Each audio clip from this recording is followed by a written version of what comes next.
Guys, എനിക്ക് ഇച്ചിരി ഒരു ഹെൽത്ത് ഇഷ്യൂസൊക്കെ ഉണ്ടായിനേനു. അപ്പോൾ എന്ന് വെച്ച് കഴിഞ്ഞാൽ ഒരു ഉറക്കത്തിൻ്റെ ഒക്കെ ഒരു കുറവ് ഫീൽ ചെയ്യുന്നു. അപ്പം ഇന്ന് സൺഡേ ആണെന്ന് തോന്നുന്നത്. ലേറ്റായിട്ട് എഴുന്നേൽക്കുകയാണെങ്കിൽ ബ്രേക്ക്ഫാസ്റ്റ് ആക്കണ്ട, നമുക്ക് നേരെ ലഞ്ചിലേക്ക് പോകാമെന്നുള്ളൊരു പ്ലാനായിരുന്നു രാത്രി കിടക്കുന്ന സമയത്തോട്ടേക്ക്. പക്ഷേ ഞാൻ കിടന്ന് ഉറങ്ങി. പിന്നെ പുലർച്ചെയാകുമ്പോൾ എനിക്ക് ഉറക്കം വന്നത് എന്തുകൊണ്ടാണെന്ന് അറിയില്ല. ഇവർ രണ്ടുപേരും എന്നെ വിളിച്ചില്ല, അനിയത്തി വീട്ടിലുണ്ടായിനേനും. അപ്പോൾ നാഷേട്ടൻ നോക്കുമ്പോൾ, ഞാൻ എഴുന്നേറ്റിട്ട് നോക്കുമ്പോൾ നല്ല നെയ് റോസ്റ്റൊക്കെ ഉണ്ടാക്കുന്നുണ്ട്. അപ്പം കണ്ട ഞാൻ ആകെ ഒരു ശോകം പിടിച്ച അവസ്ഥയിലാണുള്ളത്. നാഷേട്ടൻ രാവിലെ നെയ് റോസ്റ്റൊക്കെ ഉണ്ടാകുമ്പോൾ എനിക്ക് ഭയങ്കര ഇൻട്രസ്റ്റായി. അങ്ങനെ ഞാൻ എന്ത് ചെയ്തു, വീഡിയോ എടുക്കാമെന്ന് വിചാരിച്ചു. അപ്പോൾ പൊന്നു ഓൾറെഡി ചീര വറവും കാര്യങ്ങളൊക്കെ ഉണ്ടാക്കി വെച്ചിട്ടുണ്ട്. ദോശയും കുറേയൊക്കെ ചുട്ടു കേട്ടോ.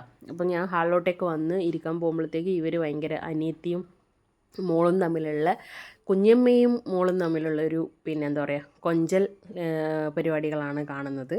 ചോറൊന്നും പിന്നെ എടുക്കാൻ തന്നിട്ടില്ല കേട്ടോ. പിന്നെ അതിനുശേഷം എനിക്ക് പായസം കുടിക്കാനുള്ളൊരു കൊതി വന്നേരം പാലട പായസം അടപ്രഥമനും കൂടി വാങ്ങിച്ചു. പക്ഷേ അടപ്രഥമൻ പേഴ്സണലി ഒരു രസം ഉണ്ടായിട്ടില്ല. പാലട അടിപൊളിയായിരുന്നു. അപ്പോൾ ഇന്നത്തെ ഒരു ചെറിയ വീഡിയോ ഇത്രയൊക്കെയുള്ളൂ. അടുത്ത വീഡിയോ ആയിട്ട് കാണുന്നവരേക്കും ബൈ.